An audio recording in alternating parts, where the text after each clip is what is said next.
Hey guys, how's it going? It's me, Dubs, and this is the premiere of my very own channel. And I'm so glad that nobody at all can see how hard I'm sweating right now and how hard my heart is actually pounding. So we can get through this, guys, right? I had to wear my lucky shirt that Mr. Dubs gave me for my birthday last year. Yep. Yeah. So, lucky shirt is on. We are on the air and live for the very first time. So, hey guys, just wanted to start out and give a little background on why I'm here and not broadcasting somewhere else on someone else's show or anywhere. So I am 40 this year, and I have wanted to do true crime for probably 30 of those 40 years. I started watching shows like Unsolved Mysteries and Rescue 911 when other kids were watching cartoons. So I'm here because this is something I've wanted to do forever, and figured no time like the present. Just wanted to start it off by saying, thank you to everyone who's here and commenting such lovely things. I'm really enjoying this so far, I guess. Thanks, Mary. Yes. Late girl, the first show is the hardest. I am terrified right now. So I love true crime. Let's just start there. My very first case that I really ever got interested in was the case of Taylor Beale, who disappeared from the Virginia Commonwealth University campus back in 2005. I did an episode about Taylor's case back when I was with Kevin on Yellow Cottage Tales. You can check it out on their channel, on his channel. I think it went really well. And that's the case that really got me, really grabbed me. So, and ever since then, it's been really 3/4 of what I've heard out there. I'm like, God, I need to know more. I want to know more. So when we were filming with YCT, so I was filming with Kevin and Dave, we were in Lawrence. And yes, that is the day that I infamously fell in the river, for those of you familiar. We were filming with a woman by the name of Melanie Perkins. She made the documentary Have You Seen Andy, which you used to be able to watch on HBO. Now I think you need to actually buy a DVD, which I did so I could see it. And it's amazing. The woman is a total hero of mine. So shout out to Melanie.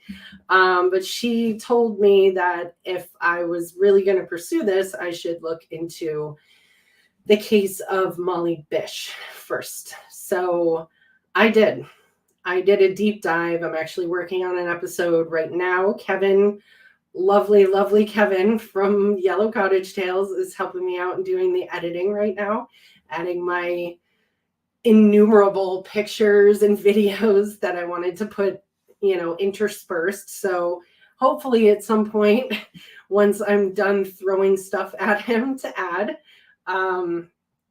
it will come out and it will be amazing. But I just wanted to, and I did write a blog about Molly's case, but I kind of wanted to get a little bit more into it. I don't know if you guys are interested, but it's one of those things that really grabs you. It's one of those cases that has no resolution.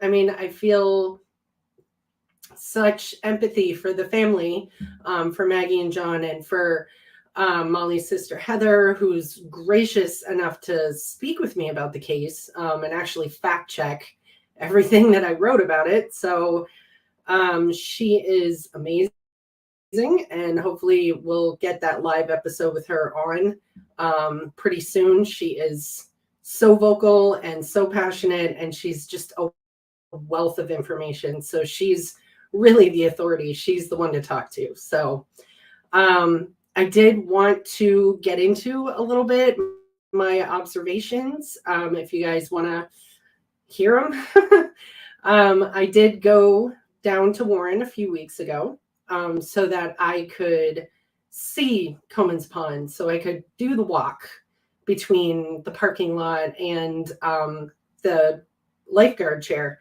And it's actually way further than anybody has really given credence to. So I have a video which will be part of that Molly Bish episode, but the walk to the beach from the parking lot, you have to go through a chain link fence, across the yard, across a bridge, and then down and around to the actual beach. So it's somewhere around, depending on your pace, I'm heavy, so I'm slow. It's about 2 to 3 minute walk between where you park your car and where Molly would have been setting up her chair. And when you get there from the parking lot, you can no longer see or hear anybody who's over there. There was a woman who showed up with her 2 dogs when I was walking on the beach. And I didn't know she was there until she had already come across the bridge and started going in the other direction, because I had no idea that anybody else was there. It was so quiet. It's so isolated. It's very, very difficult to picture anybody from the parking lot actually having any idea what's going on out on the beach. So that was one of the observations I made. Another one actually was this footpath that the police have made a big deal about, actually begins at the end of the bridge that you're on when you cross into or out of the parking lot over to the beach. You have to walk across a footbridge that is over water. I can show you guys the video if I can figure out how to do it. I'm kind of new to presenting on StreamYard, so bear with me on that. I'll get to it in a minute. But if you cross this bridge, the footpath is actually straight in front of you, and it goes up a hill and straight back up into the woods. And when you walk around to the beach and you stand where Molly had her lifeguard chairs set up and all her belongings set up, you can actually turn around and face the woods and see about 5 or 6 different ways to get up to this footpath from where you're standing. And that part, it was really apparent to me at that point that it would have been very, very easy for somebody to lay in wait up in the woods for Molly. He wouldn't have had to, and I say he very loosely because we don't actually know who did this. I would love to know. So would her family, I'm sure. But we don't actually know who perpetrated this crime. So that's part of the reason why I'm going so hard on this case right now. So when you walk into that footpath and you're standing above the beach. So you can look down and watch anybody who's on that beach, and yeah, they could see you if you're standing right at the tree line, but if you're back a little bit, you can see what's going on. They probably can't see you. Depending on the time of year, it's pretty thick woods there, and it's incredibly creepy and incredibly quiet. So one thought to me like, hey, okay, someone definitely could have been up there. And once you're up on that footpath, I actually did another video that I will show during that episode as well, where I walked all the way up that footpath to the end where it goes into the cemetery. And the place in the cemetery where it goes, where the footpath ends, there's actually a paved area, and I don't know, it's been 20 years, guys, so I'm not positive if it was there back then, but there is a paved sort of road, I guess, that goes through the cemetery. I mean, you guys have been to a cemetery, you know what I'm talking about. This is, it's basically, it goes around the bottom of a hill. And this was very, very significant because you can't see the bottom of this hill from up in the cemetery. So that is something else that really got to me. I'm thinking, wow, this guy definitely could have left a car there, walked this footpath, did what he did, and come back. JJ, I don't know at all what you're talking about. If you have information I don't have, I would love to hear about it, but I'm not sure what, I know there have been a lot of rumors, but I'm not sure about this one. So if you have information, reach out, please. So yes, it's, yeah, exactly, Suzanne. It's one of those, 20 years ago, our parents wouldn't have thought anything of it. When I was growing up, I spent most of my time out in the woods, just doing what kids do, getting dirty, doing crazy stuff. And now I couldn't imagine letting my kids do half of the things that my parents let me do when I was a kid. So things have definitely changed. JJ, that's actually not correct. Her father was not a police officer. He was a probation officer. They looked into all of the people that John Bish had on his sort of roster and cleared everyone as a, normal course, essentially. But no, they're, I mean, if you know something I don't, again, I would love to hear about it. But as far as I am aware, they cleared everybody who was associated with John Bish's career as a probation officer. And yeah, exactly. The world is definitely a crazy place right now. So anyway, the reason that I wanted to bring this case up was essentially twofold. So the first thing was the geography of the end of that footpath being with that paved area in the cemetery. It would have been very easy for somebody to hide a car there and walk down that footpath, grab her, subdue her, however this person did that, and then bring her back up, conceal her in the car, and drive away. The entrance to that cemetery that actually would have given access to that area is, it appears, right next to somebody's driveway. It's not very public. You have to kind of go up the road, up a steep hill, and there's no parking lot. There's not at that entrance anyway. There's no parking lot. There's nowhere to leave a car. You just kind of go in. And believe me, I did that. I made that mistake when I was in Warren. I actually drove my car into the old part of this cemetery, and it's not really meant for cars these days. So I vamoosed pretty quick, but it would be relatively easy for somebody, as long as they weren't spotted going in or going out, to conceal a car at the base of that hill at the end of the footpath. So that was the first thing. And the second part that I wanted to talk about was during my trip to Warren, I actually went to Whiskey Hill. Whiskey Hill is off of West Ware Road, and it's up a hill. So it goes from Warren into Palmer and ends in Ware. And Molly's remains were actually found on Whiskey Hill, which is a very, very woodsy, very remote area. There have been developments that have been made in the last 20 years. So there is actually a racetrack there now. So it's really, it's been built up a bit, and there is a little bit going on there, but not anything that would make this less like it was 20 years ago. So I parked my car at the Sportsman's Club, which is across the road from where Molly's remains were found, and took a walk. And I'll tell you first observations. You're welcome, JJ. I'm glad to help. That makes me so happy. My first observation was that there is no place to walk. This is not a walking road. This is a high speed, let's get through it type of burn through the woods. So the shoulder, the white line on the side of each lane, is about 3 inches from the edge of the pavement.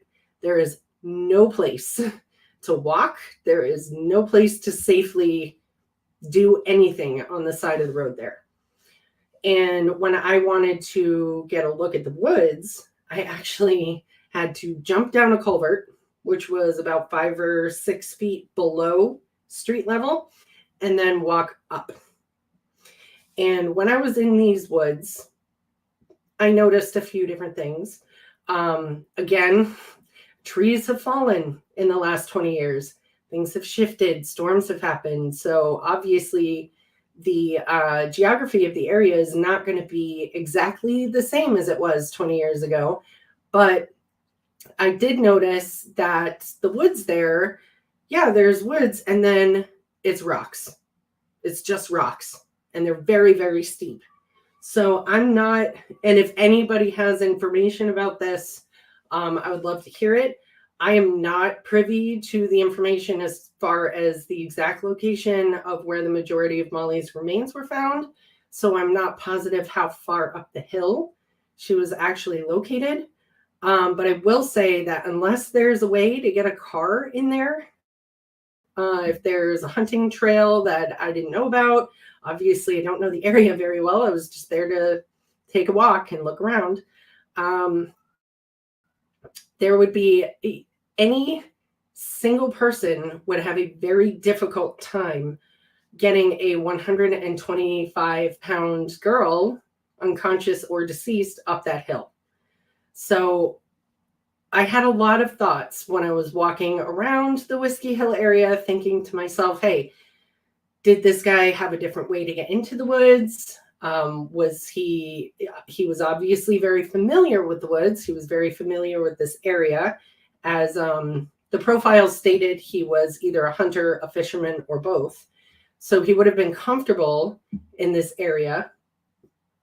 And how does one guy, if he had to park his car at the bottom or at the street or at the Sportsman's Club or at one of the pullouts on this road, which are few and far between, how does one escape attention getting the dead weight of a 125-pound girl up this hill, avoiding detection completely? How does it happen? And how is this person able to throw this girl over his shoulder and just hike it up? I'm telling you, the terrain is very steep. It's very difficult to walk.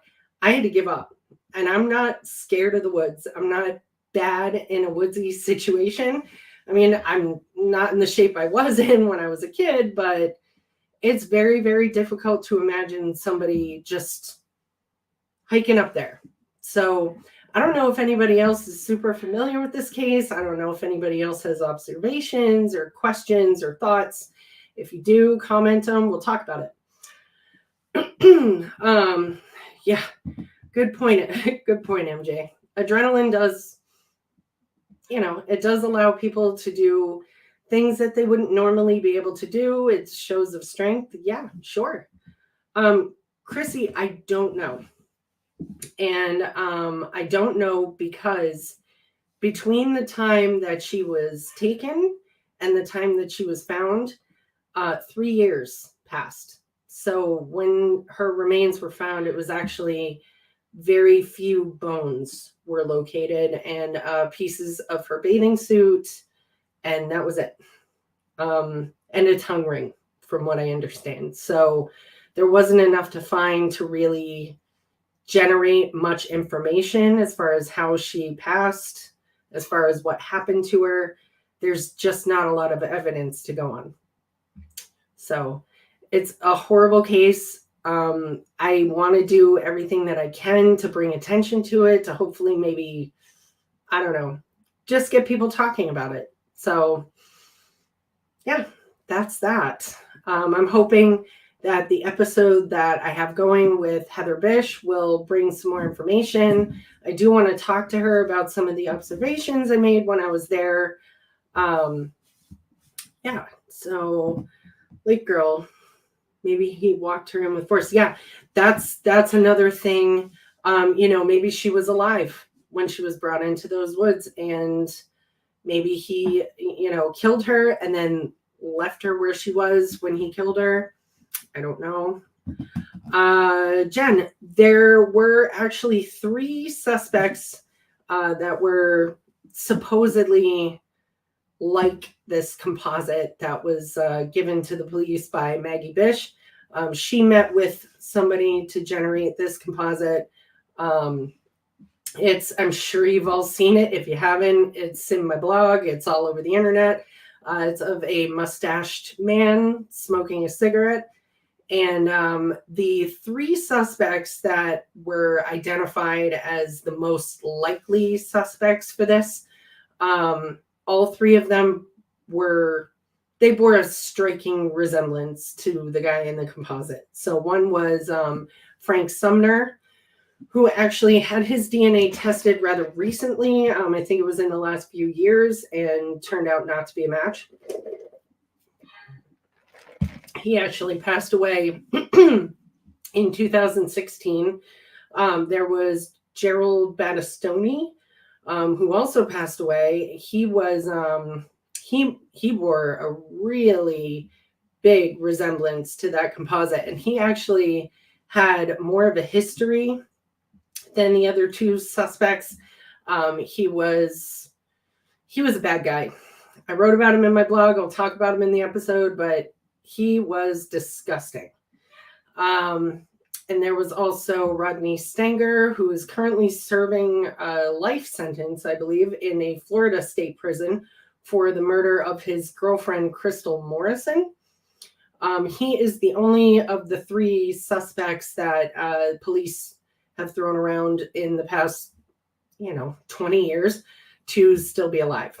So there have been a lot of rumors going around the time of Crystal Morrison's death, which was 2008, that she was aware that Rodney had something to do with Molly's death, and she actually reached out to her sister, who still lives in Massachusetts, to talk to her about it.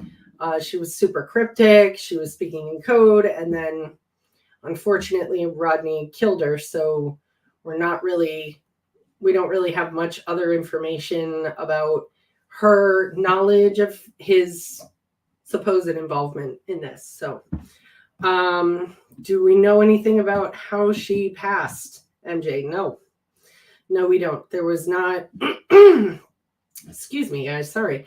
There was not a lot of information gathered from what was found, unfortunately. There was, I assume, animal activity involved. It had been 3 years between the time she disappeared and the time she was found, so there was a lot there. Yes, Lake Girl, thank God. Because her family no family should have to deal with the uncertainty that her family dealt with for 3 years, and for the next 23 years, trying to figure out who did this, who's responsible for her disappearance, who's responsible for her death.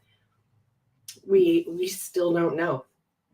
And there was DNA collected, Tracy. I'm not positive how much, and I assume it was on the bathing suit. I could be wrong, but there is not a lot of information out there about what exactly was found and what exactly is still missing.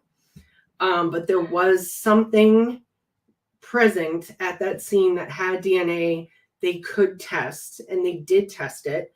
And they found that it was not a match for Frank Sumner. Yes, I assume it was on the piece of bathing suit. I do not have a wealth of information about DNA, about what was tested. I am thinking that it was on the bathing suit, and that's really all there was. I mean, the only other thing that was found was, I believe they said 26 bones and a tongue ring. So that is the only piece of evidence, physical evidence, that could possibly have the killer's DNA on it. So I think that that's what people are going with, or that's what the police went with, was the bathing suit. Do I believe the police are holding a lot to themselves? Actually, I don't. I think that there's probably a detail or two that they have that they're keeping close to the vest, but I think that most of the information, as far as location, what was found, what evidence they have, I think most of that is largely public. So hopefully, whatever they're holding on to, they can release so we can get an idea of what the hell happened here. Chrissy, I'm so sorry. That is awful. And if you want to give me some information, I would love to look into it for you.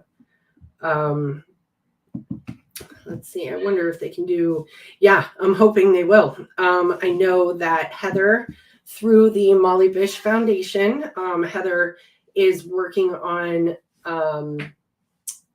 petitions and legislation to use familial genetic genealogy to get some more information about the person who did this, to test the sample, maybe against some database DNA, and see what we can find out. So, Chrissy, yeah, please reach out. I would love to know more about this. I will definitely look into it for you if you so choose.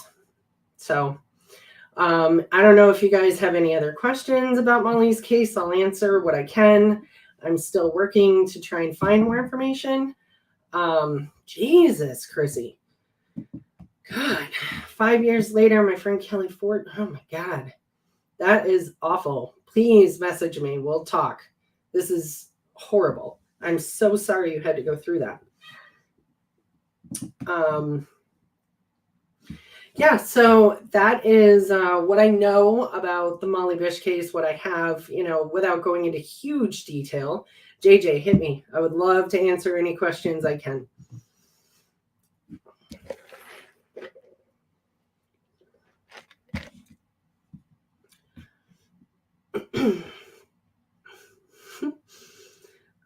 Yeah. So if anybody would like to give up, or the suspects, yes. Okay, so when the police were doing the initial search, and as I'm sure anybody who knows how to use Google knows, that the Molly Bish search was the largest scale search in Massachusetts state history. They did ask all the local sex offenders, and of which there are a ridiculous amount. From what I understand, there were a lot of people questioned. They actually got permission to search 125 white vehicles that matched the description, that were registered in the area, to test and find out if there was any trace of Molly in those cars.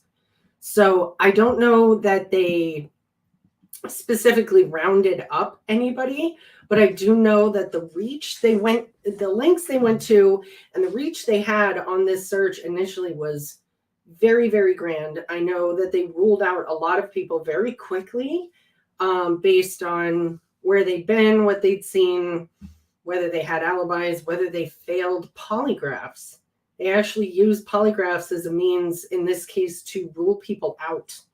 So a couple of these sex offenders that they questioned, they actually kept on the list for a certain amount of time because of the fact that they failed certain portions of the polygraph. Well, not failed, but showed deception in certain portions of the polygraph. So I do know that there were quite a few people that they looked at, and that they questioned, and that they looked at further. But as far as I understand at the moment, there are only those big three that were actually looked into even further. So that's that. I don't know if you guys have any other questions. If not, I can move on to something else. I have a few different subjects I wanted to bring up tonight. Actually, while I'm on Molly, I was going to bring up polypyrenin because they tend to go hand in hand for a lot of people. The ex-police officer that did a lot of time. Oh, wait a minute. Hold on, guys. HBAC, how much time passed between Molly getting dropped off to the first person that showed up? Molly was dropped off for work around, I believe it was 9:58, and the first parent and child that showed up for swim lessons that day was there between 10:15 and 10:20. So the window is very, very short. 20 minutes at the absolute most. Which video? The one where I'm walking to the beach or the one where I'm walking the footpath? Just let me know and I'll try and dig it up and see if I can figure out how to stream it on here. Could it have been someone who was probation? Yeah, it could have. I mean, I do know that they cleared people, but I'm not privy to what kind of questions they asked. I don't know how they went about clearing these people because it is, let's say it together, an open investigation. So I'm not able to FOIA everything that I want to know. So unfortunately, I'm not able to tell you exactly how people were cleared. Obviously, I'm not a big proponent of taking the police's word for really anything, especially when it comes to cases that have been open for 20 plus years with no resolution. So unfortunately, a lot of that is information I don't have. If anyone's privy to inside information on this, please reach out to me. I would love to know. Both videos. Okay. Tracy, I will do what I can. I did want to, yeah, JJ, thank you. All right, let me see what I can do, guys. I don't want to sit here and try and figure out technology while people are waiting for me to actually talk, but let me see what I can do here with regard to showing those videos for you. So let's take a look. Which one is this? Yeah, that could be it. So let's see if I can share this. That is the wrong video. Yeah, that's... Sorry, guys. I hate this so much right now. Okay, I found the walk to the beach. So let me see if I'm able to for you. Let's do.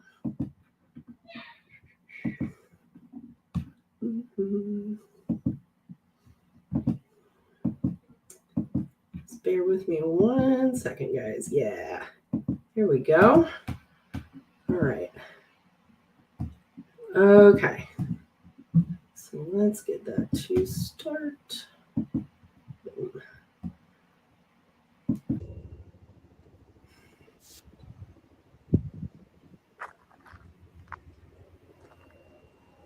Get bigger for you.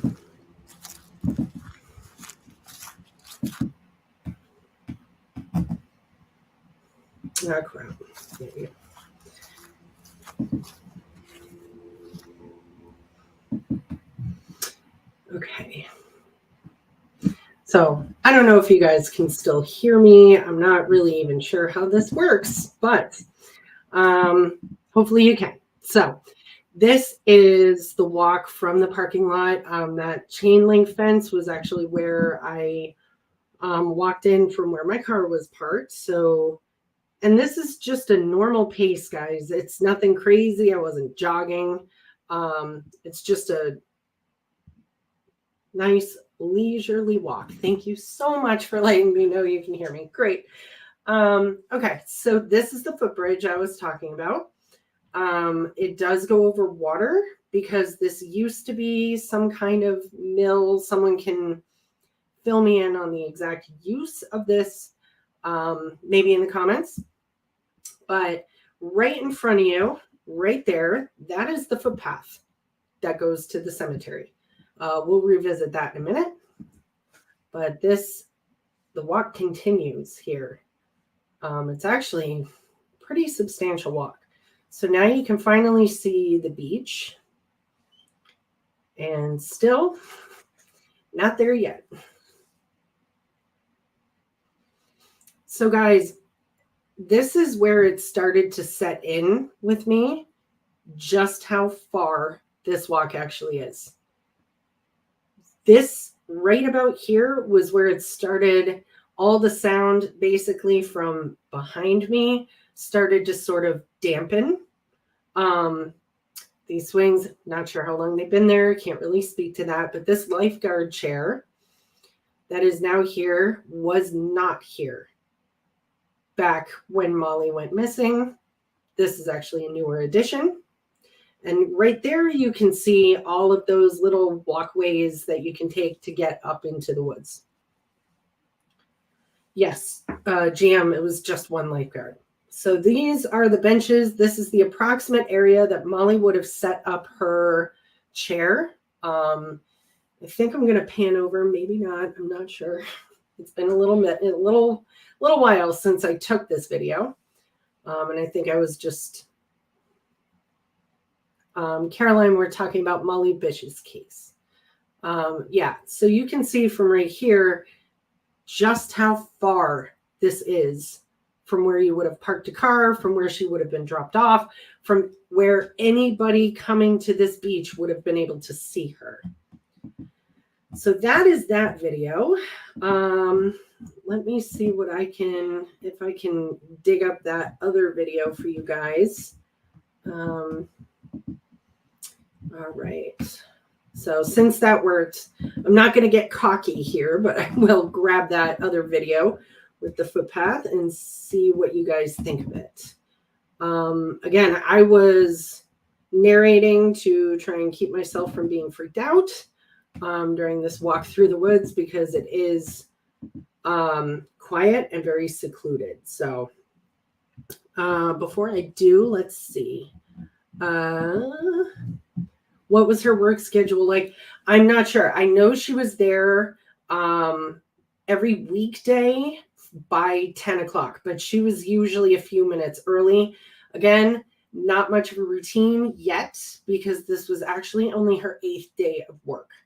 So she had only just started this lifeguarding position. She actually sort of inherited it from her older brother, John Jr.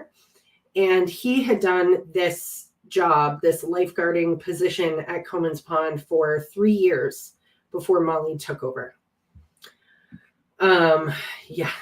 Yes. And Mary, it was really, really creepy. And yes, Lake Girl, that was my thought when I was standing there after I kind of did the walk and took a minute to sort of soak in the sights, the smells, the sounds, the whole area. That was the thought.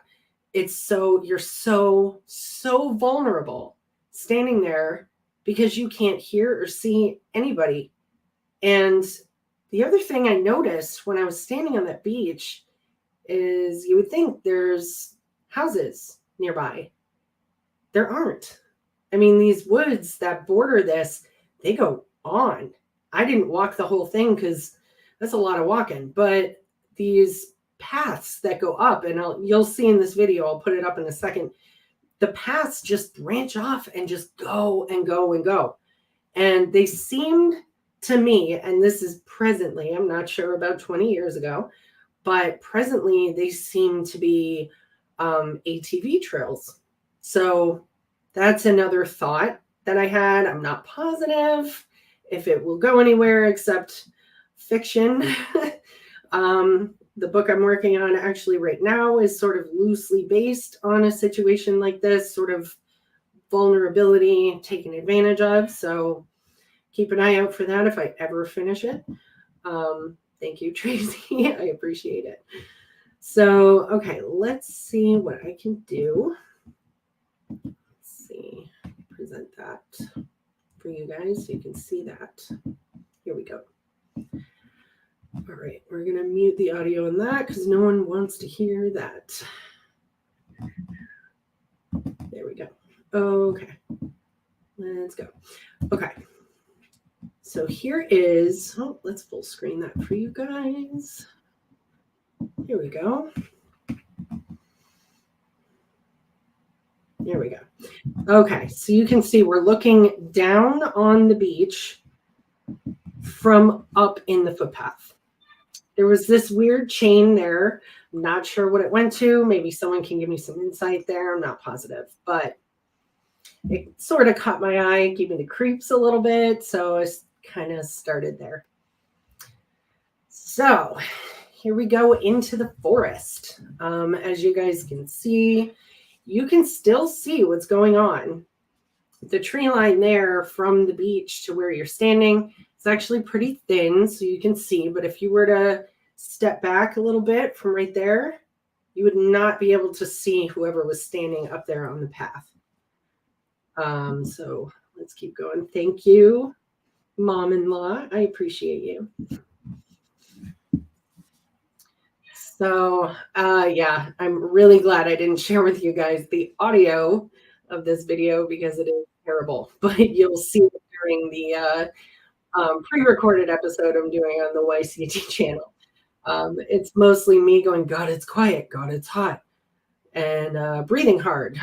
And going, what was that? What was that? So there's a lot of weird on this video I chose not to include. So it's a longer one because I was doing a lot of observations while it was happening. So, all right. Anyway, so as you can see, when you're walking up here, it sort of gets a little bit further and further away from the beach as you kind of advance. But that right there is where Molly's chair would have been, directly to the right side of that part of the beach right there. So a lot of theories center on this footpath. So did someone come down from right here to grab her and then bring her back up? I don't think so. It's super steep. There are pine needles everywhere. It's just a recipe for a broken ankle. And here's where the path splits off. It does go and meet up with a whole bunch of other paths to the left there. I did take a walk down that way and did not film it because I fell a bunch. So no one wants to see that. So this was actually, by chance, I found the one I was looking for the first time. So yeah, as we kind of come up the hill here, you'll start to see the light through the woods from the cemetery. Yeah, great vantage point. Unfortunately, Suzanne, that is true. It does seem like it would be a pretty optimal place to lie in wait for somebody. Thanks, MJ. I love you too. Yeah, this is where I freaked myself out because I thought I heard someone walking behind me. So thank God you guys can't hear that audio. It's just me being a giant wuss. So, all right. So here's where we hit the cemetery. And now you guys can see what I'm talking about here. So this is where the path ends. This is the paved area that sort of goes through. You can see it's wide enough, just wide enough for a car. Probably a compact, maybe not a Hummer, but anybody sort of visiting or coming to the cemetery for a funeral. The hearses come through. Obviously, they need somewhere for them to come through with a vehicle. So that's that. Thanks for bearing with me with my technological idiocy here. So yeah, there is, and it does seem like it would be a pretty optimal, unfortunately, I hate to use that term, but it was a pretty optimal place to lie in wait for a victim. So, Yeah, yeah, Carolyn, it was terrifying. As soon as you walk into those woods and really start committing to that path and going up towards the cemetery, again, it's like all of those sounds from the outside world, music, voices, even wind, it just sort of fades. You're just sort of in this vacuum when you're on that path and you can't hear anything else. No one else can hear you. So it was a little bit terrifying to even be there in broad daylight as a grown adult. I cannot imagine what it must have been like for, Molly being brought up that path. So the rest, thanks, Suzanne. New fear unlocked. I appreciate you. So, yeah, I think somebody there it is. Mary, you gave me a comment about Holly Piernan. So let's talk about Holly Pieran's case. Holly Piernan was, I believe 10 years old when she disappeared from Sturbridge in 1993. Holly was walking from her grandparents' house on a lake. I have the name, can't remember it off the top. I'm so sorry. Long Lake, I feel like, maybe. In Sturbridge, they were walking up the street and to a house on the corner of Allen Drive. And I will look up the name of the street that her grandparents' cottage was on. I can't remember it off the top of my head. To see some puppies that the neighbors had that they were putting out in their backyard to run around. It was collie puppies, if anyone cares. Holly and her younger brother were standing at the fence the last time that they were seen together. And Holly, her brother went home and she did not. She was unfortunately never seen again after that. Witnesses did describe seeing her and her young brother standing at the fence of this, the yard fence, border fence of the house on the corner of Allen Drive. She was not seen after that. Her father, when her brother arrived home, was like, "Where's your sister? Go find her." He sent Holly's younger brother out with her other brother to go and bring her home. And all they came back with was one of her shoes. That is it. So Holly's remains were unfortunately found in the woods in Brimfield in October. So she was missing for 2.5 months approximately before her remains were found. There was a development in her case not too long ago. There was a tank top found. I know the police were asking the public for information about the tank top. I haven't heard about anything that was found on it, around it, anything like that. There have been a few people that they've looked into, but people do link their cases together. And as far as I can find, it was for one, maybe two reasons. The first being that when Holly went missing, Molly was the same age and heard about the case of Holly going missing when she was in church with her family. And somebody, the reverend preacher, I'm sorry, I don't go to church. I don't know what the actual word would be for this guy because I'm not sure what church they went to. The priest said that if you wanted to do something for the Piernan family, the best thing you can do is to write a letter, express your condolences and your prayers, things like that. And Molly actually wrote a letter to Holly Piernan's family saying, I hope she comes home. She's beautiful. We're the same age. I'm sending prayers, all that stuff. And that is something that's brought up many, many times when people are talking about how Molly's case and Holly's case are related. That and the circumstances of their disappearances and the discovery of their respective remains is somewhat similar. It does seem like it could be related, but as far as I've been able to find out, there's actually no real connection between the two. Change my mind if you know something I don't. But as far as I've been able to find out, those two things are the only reason that people say that Holly's case and Molly's case are related. They are in the same area. Warren and Sturbridge are actually very close to one another. When I drove to Warren, I actually had to go through Sturbridge to get there. And Brimfield is right in the same area as well. So again, I'm not sure. I know a man named David Pouliot was looked into for Holly's disappearance. I don't know what came of that.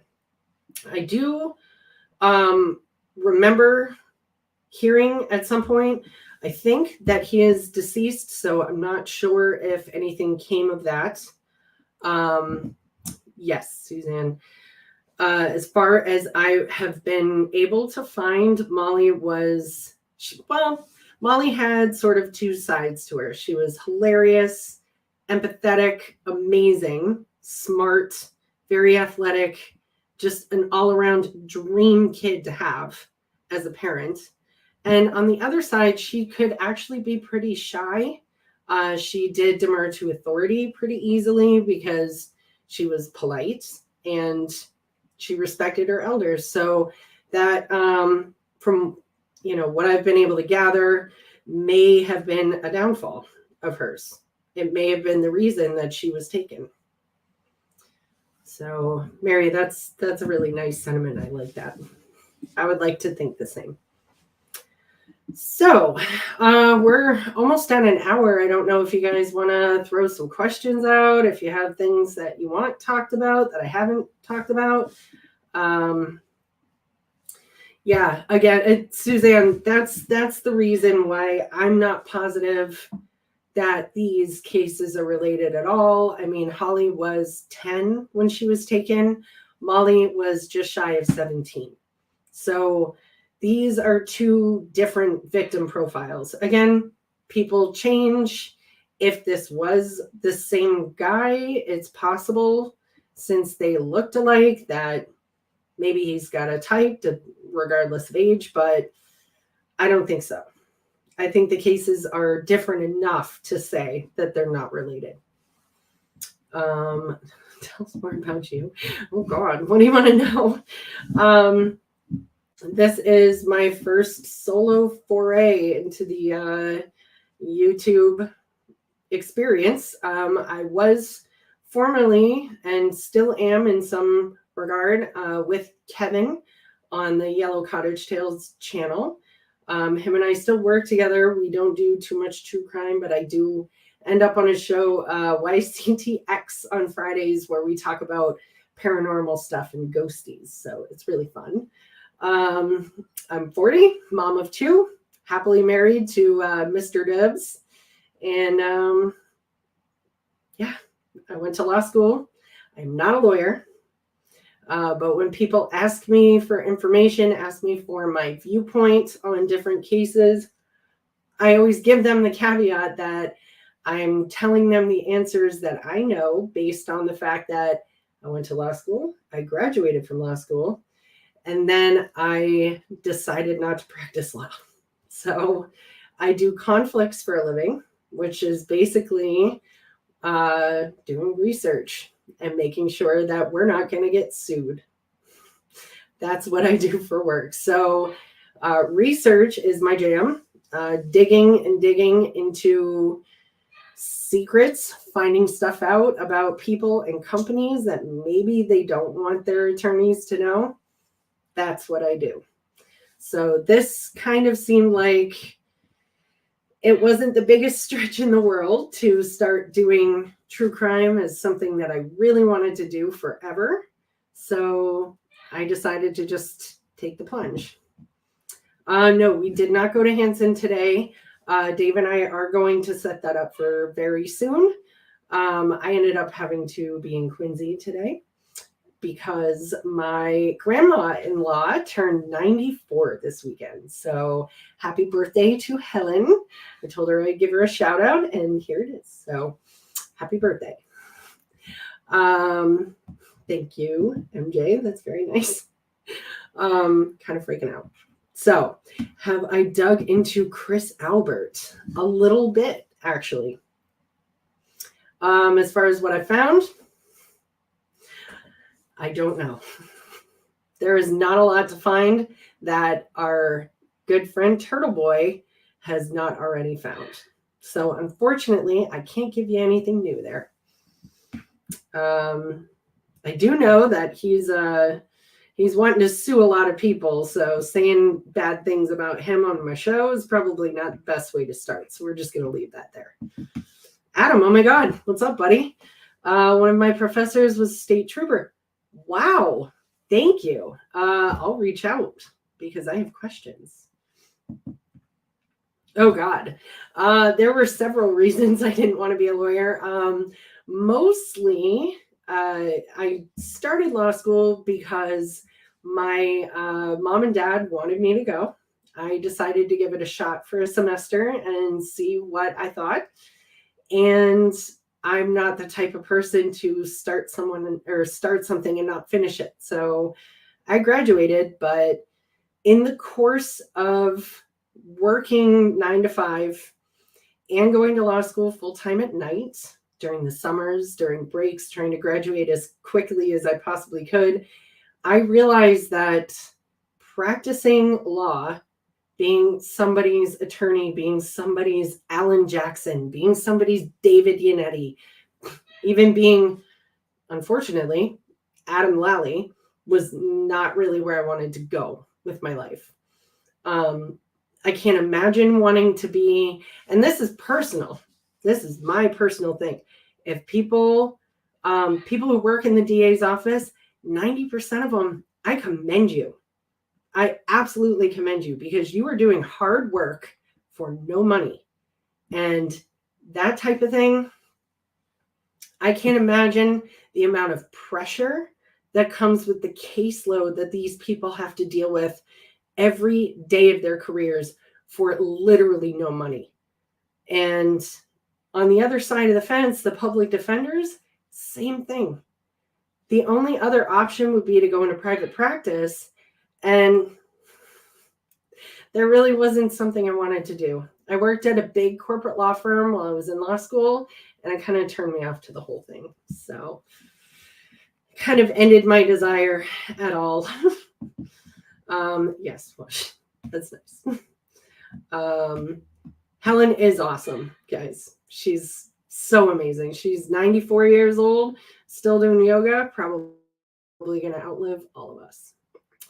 So, yeah, we're almost at an hour. If anyone has any other questions.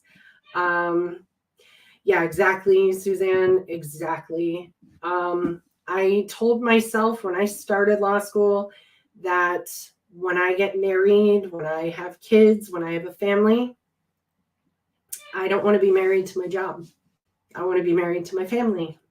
I want to be married to Mr. Doves and have kids and love my life and be happy. And I know that putting that amount of enormous pressure, at least for myself, on a job was just not where I wanted to be in my life. So you guys get me on YouTube instead. Yay. Caroline, yes, that's exactly what I'm trying to do here. I'm hoping anyway that I can do anything to bring light to some of these cases that have not seen the light of day in years. His name was Greg Hart. He apparently, according to the police, got drunk and fell into a river in Providence, Rhode Island. And I don't think so. Neither does Dave. I have absolutely much bigger thoughts about this, and I'll get into it in a different episode. Maybe I'll have Dave on if he'd be so kind as to come on with me and we can talk about this. We have a couple of sources that have given us a lot of information already, so I'm super excited about it. And I would love to have a hand in bringing more attention to this and to hopefully bringing some kind of resolution to it. So Family is the better choice for sure. Yes. I would like to be married to this stub muffin right here, not my job. If there's nothing else, guys, we've hit an hour, and I need to go change because I'm still sweating like crazy. So give me a like, hopefully. Give me a sub. I would love to see you guys again on my next live. Don't know when it'll be, but I won't make you wait too long. Anyway, thank you so much. I really appreciate all of you showing up. I can't believe that 40 people actually wanted to come and listen to me talk for an hour. So I appreciate all of you. Thank you so much. And I'll see you next time. Thanks.